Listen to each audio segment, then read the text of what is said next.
मंजिलें एक होती हैं, रास्ते हजार होते हैं। मंजिल को पाने के लिए आपको कठिन परिश्रम करना होगा, यानी किस रास्ते पर चले ताकि हम अपने मंजिल को प्राप्त कर सकें, लक्ष्य को पा सकें। एक आपका लक्ष्य होना चाहिए, गोल होना चाहिए कि हमको करना क्या है, तब मंजिल आपको प्राप्त होती है। ऐसा नहीं है कि आप बहुत सारे मंजिलों को सोच लें, हमको यहाँ जाना है वहाँ जाना है, रास्ता आपको प्राप्त ही ना हो तो आप कंफ्यूज हो सकते हैं, ठीक है, गुमराह हो सकते हैं, ठीक है। तो हमारा आज का टॉपिक है ट्रायंगल जो है लेसन नंबर 7। तो इनका हम पढ़ेंगे त्रिभुजों की सर्वांग समता की कसौटी। त्रिभुज को कब हम कहेंगे कि ये सर्वांगसम है और सर्वांगसम नहीं है, सर्वांगसम होने का कंडीशन क्या है ये हम सीखेंगे आज, ठीक है। तो सर्वांगसम होने का कंडीशन देखो बाबू, जैसे यहाँ पर हमने 3 रूल नोट किया है। सर्वांगसम होने के लिए 3 रूल है यहाँ पर, क्या है, भुजा कोण भुजा, भुजा कोण भुजा और कोण भुजा कोण, ठीक है, कोण भुजा कोण और भुजा भुजा भुजा, ठीक है। अगर किसी त्रिभुज होना अनिवार्य है, तीनों कोण नहीं हो सकता है, कोण नहीं, अगर तीनों कोण लेकर अगर हम डिफाइन करते हैं तो कोण के आधार पर, केवल कोण के आधार पर हम नहीं कह सकते हैं कि दोनों त्रिभुज सर्वांगसम होंगे, क्योंकि ये रूप का कसौटी हो जाएगा, समरूपता के नियम हो जाएंगे। मान लो जैसे यहाँ पर अगर हम एक त्रिभुज लिए और एक बड़ा सा त्रिभुज लेते हैं और ये कहते हैं कि दोनों त्रिभुज क्या है, समरूप त्रिभुज, समबाहु त्रिभुज है, दोनों समबाहु, यानी इनका प्रत्येक कोण 60 अंश है, प्रत्येक 60 अंश है, ठीक है। दोनों समबाहु त्रिभुज है तो समबाहु त्रिभुज के प्रत्येक कोण देखो, तो यहाँ पर अगर कोण के बेस पर कहें तो इनका भी कोण और इनका भी कोण सेम है, लेकिन ये दोनों बराबर नहीं है, तो इसलिए हम कहेंगे कि ये समरूप नहीं होंगे, ठीक है, समरूप होंगे, सर्वांगसम नहीं होंगे, यानी इनका रूप एक जैसा है बट ये बराबर एक साइज के नहीं है। अगर इनको उठाकर इसके ऊपर रखें तो बराबर नहीं होगा, ओवरलैपिंग नहीं कर पाएंगे, ठीक है। तो इस कंडीशन में यहाँ पर ये समरूप हैं बट सर्वांगसम नहीं है, इसलिए हमने कोण का यूज इसमें नहीं किया, ठीक है। जब समरूप दिखाना होगा तब दोनों त्रिभुज के तीनों कोण का कंपेयर करके आप कहेंगे कि दोनों आकृतियाँ समरूप हैं। अगर 2 ही कोण अगर मैच कर लेता है तो आकृतियाँ समरूप हैं, लेकिन अगर सर्वांगसम दिखाना होगा तो आपको इनका यूज करना होगा, ठीक है। तो एक करेंगे, जैसे हम बात करें यहाँ पर बाबू, तो फर्स्ट कंडीशन में जैसे यहाँ पर भुजा कोण भुजा की बात है, भुजा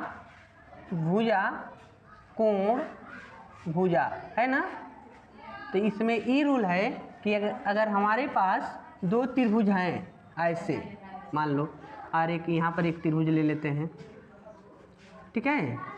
तो यहाँ पर अगर यह कहते हैं यह कोण और यह कोण, ठीक है, यहाँ पर एक कोण ले लेते हैं, इनका नाम दे दो बाबू ABC, PQR, 2 त्रिभुज दिख रहे हैं, तो आप कहेंगे त्रिभुज ABC तथा त्रिभुज PQR में, ठीक है, ABC और PQR को देखेंगे।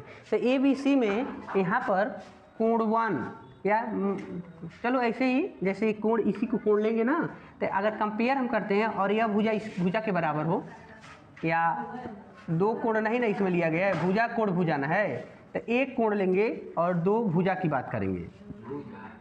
जैसे यहाँ देखो, जैसे बाबू यह त्रिभुज आपकी हो गई, ठीक है, तो यहाँ का कोण अगर ले लेते हैं और इसमें यहाँ कोण ले लेते हैं और यह भुजा इस भुजा दोनों क्या है, सेम है, यानी बराबर लिया गया है। तो अगर हम कंपेयर करते हैं, इनसे मापते हैं, या आप इसकी लंबाई, हम लंबाई भी दे दे रहे हैं, अगर लंबाई दे देते हैं, देखो जैसे यहाँ पर इसकी लंबाई 5 हो गई और इसकी भी लंबाई 5 दे दी है, ठीक है। इसका दूसरा कुछ मतलब लंबाई हो सकता है, जैसे कि 6 ले लो, ठीक है, और इनका भी 6 ले लेते हैं, ऐसे आपको दिखेगा, ठीक है। तो इसकी लंबाई मतलब जब आप सॉल्व करेंगे, सवाल देगा, प्रश्न देगा, तो त्रिभुज देंगे और उनके भुजा दी गई होगी, तो जब देखेंगे कि इनकी भुजा इसके भुजा के बराबर मैच कर रहा है, मिल रहा है, तो आप लिखेंगे, ठीक है, क्या लिखेंगे, AC जो है किसके बराबर है, इसके त्रिभुज के PQ के बराबर है। देखो AC जो है PQ के बराबर है, दिख रहा है ना, 5 cm, ठीक है। और उसके बाद इसके बाद देखो यानी दूसरी भुजा देखते हैं, B C, good, B C. तो इसमें का यह भुजा है पी आर, 6 पी आर है या ऐसे, ठीक है, 6 cm है। और एक बात देख लो, यहाँ पर लिखे हैं भुजा कोण भुजा, मतलब किनारे किनारे की भुजा, उन्हीं दोनों भुजा से कोण बनना चाहिए, मतलब बीच में के कोण की बात हो रही है। यानी इस भुजा यह भुजा इनके ना बराबर मिल रहे हैं, तो इन दोनों भुजाओं के बीच का कोण लेना है आपको। ऐसा नहीं कि ये दोनों भुजा इक्वल हो और यहाँ के कोण पकड़ लें, ऐसा नहीं होना चाहिए। यानी जो भुजा ले रहे हैं उन्हीं की सहायता से जो एंगल बन रहे हैं उनको लेना है, नहीं इस एंगल को नहीं तब पकड़ना है। हाँ भुजा ले सकते हो, मान लो यह इनसे मैच किया तो हो सकता है कि यह इनसे मैच किया होता, चाहे हो सकता है यह भुजा इसी से मैच कर दिया होता, कोई बात नहीं, मैच करेगा। तो आप देखिए अगर यह भुजा और यह भुजा इनसे मैच किया होता तो यहाँ का ना कोण बन गए होते। तो आपको ये देखना है कि जो दो भुजा बराबर मिल रहे हैं तो उन्हीं भुजा के बीच में कोण बनना चाहिए, ठीक है। अब मान लो हमने कोण, अब देखो यहाँ पर यानी यह भुजा दोनों लिए हैं ना, तो यहाँ कोण और यहाँ कोण है, लेकिन और यहाँ भी अगर कोण होता तो ये नहीं कहेंगे कि यह इसके बराबर है, तो आप कह देंगे कि मतलब सर्वांग सम है, यहीं के कोण पकड़ना है आपको। तो आप कहेंगे कोण क्या है, C इक्वल टू कोण P। ऐसा अगर मिल जाता है तब आप कहेंगे कि त्रिभुज ABC सर्वांगसम है। सर्वांगसम का सिंबल है, किसके सर्वांगसम है, तो त्रिभुज PQR के सर्वांगसम है, ठीक है। इसके आगे लिख देंगे यस से यस, मतलब किस रूल से है, इस रूल से है। किसी तो आप ये समझा सकते हैं, किसी त्रिभुज के दो भुजा और एक कोण आपस में बराबर हो, आप नोट कर सकते हैं, मतलब यहाँ ऊपर नोट कर दे रहे हैं, ठीक है। किसी दो त्रिभुज के संगत भुजा, यानी किसी दो त्रिभुज के दो भुजा तथा एक कोण आपस में बराबर हो तो दोनों त्रिभुज क्या होते हैं, त्रिभुज सर्वांगसम होते हैं, ठीक है। ये रूल हो गया। यानी पर में कर सकते हैं, में कर सकते हैं, आप गृहित में भी इनको ऐड कर सकते हैं। मतलब आप समझाएंगे अगला को कि अगर दो त्रिभुज है और उनकी दो भुजाएं और एक कोण आपस में बराबर हैं तो त्रिभुज सर्वांगसम होंगे। तो ये फर्स्ट कंडीशन हो गया। अगर एग्जाम्पल की बात करें तो देखो एग्जाम्पल आपको यहाँ दिखा दे रहे हैं। एग्जाम्पल में कह रहे हैं त्रिभुज, या फिगर आपको दे दिया है, ये फिगर ऐसे बनाया हुआ है, ऐसे देखो बाबू, यहाँ पर दो गो हम ले लेते हैं ऐसे, ठीक है। दोनों समकोण त्रिभुज है बाबू, ठीक है, दोनों समकोण त्रिभुज है। अब आपको लग रहा है कि फोटो बड़ा छोटा बन गया है, तो उससे नहीं कंफ्यूज होंगे। आपको नाम देगा ना, इसमें भुजा की लंबाई तो देगा ना इसमें, यानी ऐसे PQ अगर हम R लिख दें, ABC लिख दें, ठीक है। तो देखो इनकी लंबाई अगर 5 है, इनकी लंबाई 6, इसकी लंबाई 5, इसकी लंबाई 6, ठीक है, ऐसे दिया रहे, तब पूछेगा कि ये कैसा त्रिभुज है, सर्वांगसम है कि नहीं है। तब आप देखेंगे, लिखेंगे त्रिभुज PQR तथा त्रिभुज ABC में अब तुलना करेंगे। तो जो परपेंडिकुलर लाइन है, लंब रेखा है, यहाँ पर दिख रहा है ना, ये खड़ा है, तो इनको पकड़ के लाओ भाई। PR बराबर है किसके, AC के। कितना है लंबा, तो 6 मात्रक हो सकता है, सेंटीमीटर हो सकता है, ठीक है, मीटर में भी हो सकता है। और देखो आधार देखो PQ AB के बराबर है 5 यूनिट, ठीक है। और इन्हीं दोनों भुजा के बीच में 90 का कोण बन रहा है, यहाँ भी कोण बना है ना 90, तो ये दोनों भुजा का यूज किए ना बराबर दिखाने के लिए, तो इनके बीच में क्या है, कोण 90 है। तो आप कहेंगे कोण P इक्वल टू कोण A इक्वल टू 90 डिग्री, ठीक है। तो आपने देखा कि त्रिभुज ABC का दो भुजा, त्रिभुज ABC के दो भुजा त्रिभुज PQR के दो भुजा के क्या है, बराबर है, और उनके एक कोण क्या है, 90 अंश का है, बराबर मिल गया। तो कहेंगे कि दोनों त्रिभुज सर्वांगसम है।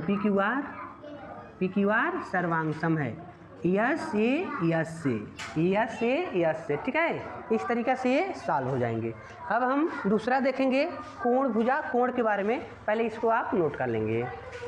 दूसरा यहाँ पर देखेंगे बाबू, दूसरा में कह रहा है यहाँ पर कोण भुजा कोण, ठीक है। मतलब अगर वैसे लिखें तो आप लिख सकते हैं कि यदि दो त्रिभुज में, ठीक है, दो त्रिभुज में दो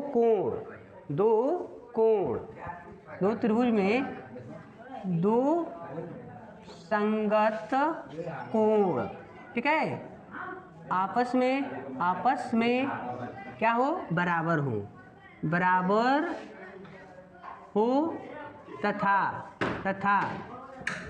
हो तथा उनको बनाने वाली या उभयनिष्ठ भुजा, दोनों कोणों में उभयनिष्ठ भुजा। अब देखो, दोनों कोण की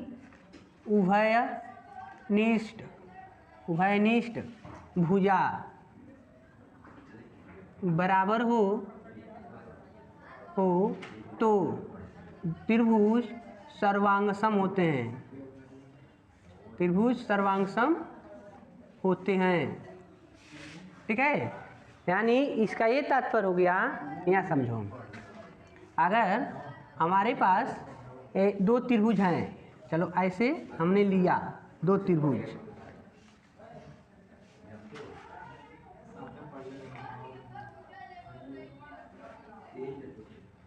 ऐसे दो त्रिभुज ले लिए, ठीक है, ABC PQR, ठीक है। तो अगर इसमें दे देता है कि यह कोण, यहाँ पर यह कोण बराबर हो जाए, सपोज डेट आपको पता हो, दिया हो कि यह दोनों कोण बराबर हो, तो आप कहेंगे त्रिभुज ABC तथा PQR में, त्रिभुज PQR में, ठीक है, PQR में क्या, कोण B और उनका क्या है, कोण Q बराबर हो, ठीक है। और आ जाओ, यह ले लेते हैं, ठीक है। तो इस त्रिभुज का कोण C और उस त्रिभुज का कोण R बराबर है। तो अब एक भुजा चाहिए आपको, एक भुजा की बात की गई है, कोण की उभयनिष्ठ भुजा यहाँ लिखे हैं ना, तो आपको इनको बराबर नहीं दिखाना है। इस कोण और इस कोण दोनों में, इस दोनों को बनाने वाली यह ना भुजा है, इन दोनों को बनाने वाली ये भुजा, तो यह बराबर होना चाहिए। ये नहीं कि अगर ये दोनों कोण बराबर हैं तो इसमें से यह भुजा इसके बराबर दिखा दोगे तो मान लिया जाएगा, नहीं।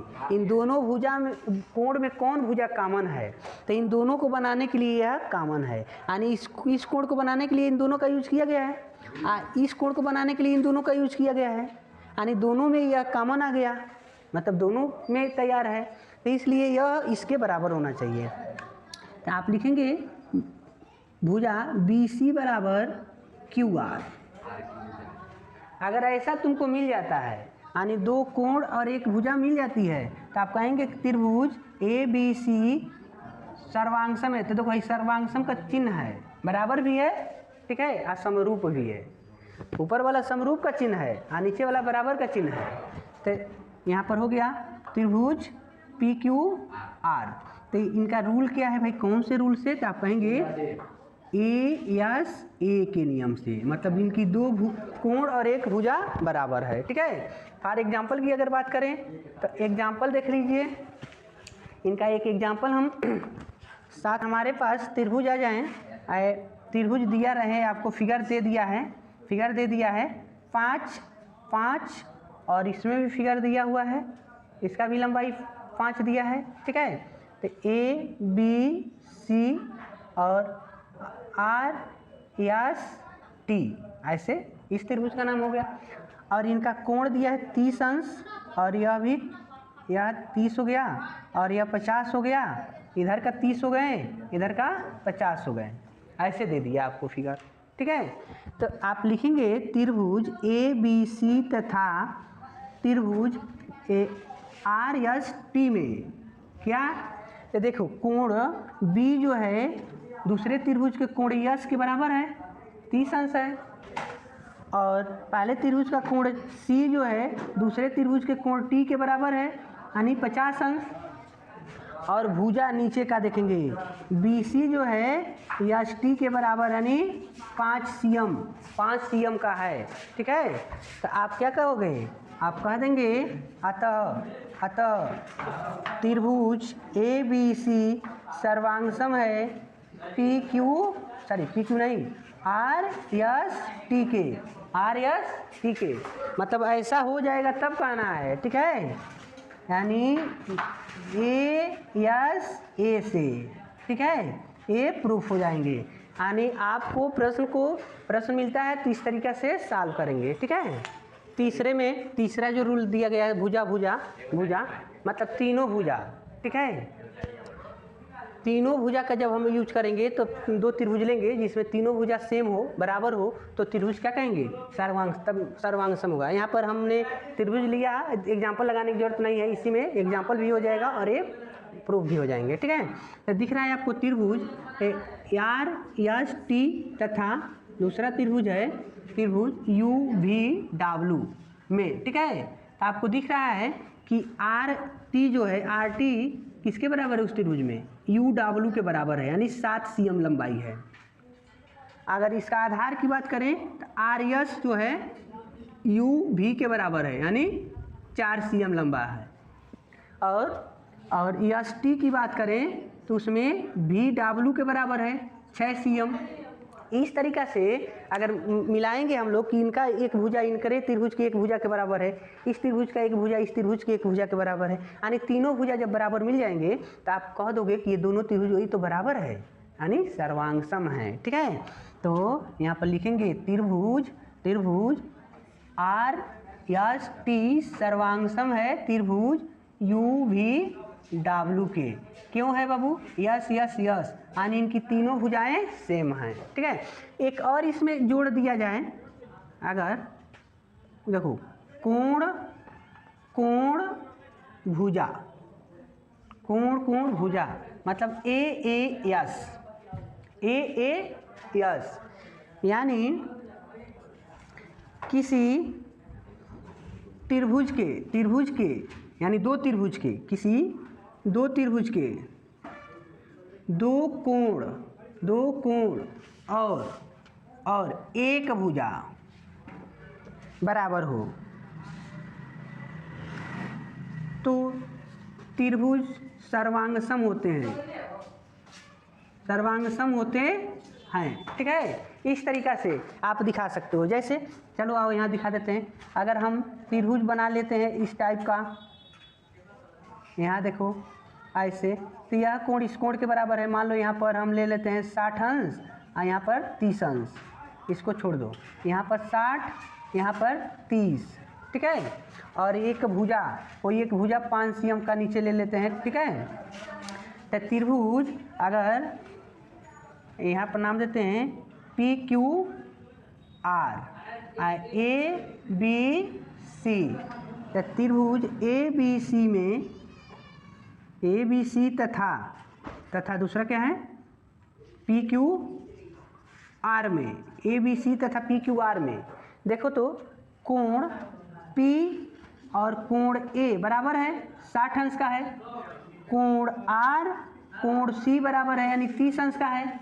लेकिन इसके पहले हम लोग जब ये वाला देखे थे तो जो कोण थे उनके बीच का भुजा लिया गया था ना, लेकिन इसमें बीच से भुजा नहीं मतलब है। देखो कोण इधर का है लेकिन भुजा हमको यानी दूसरा लिया जा रहा है, अलग से लिया जा रहा है।